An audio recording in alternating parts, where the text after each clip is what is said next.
Hi guys! Napalabas ako dito sa garden pero umaambon-ambon. Ayan, kasi syempre sisili pa rin ako sa mga plants natin dito. Ayan, yung mga halaman natin dito. O diba, ang saya-saya na naman nila sa ulan.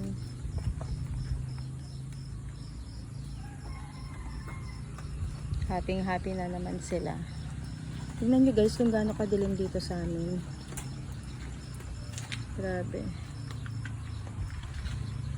Kaya iniisip ko habang wala kaming gagawin kasi kompleto rin naman yung paninda namin. Iniisip ko mag tambay dito sa kubo natin para makapag voice over ako kasi meron akong i-edit na kailangan ng voice over. So siguro yon, magkakaroon ako ng time na tumambay dito sa ating cutest kubo.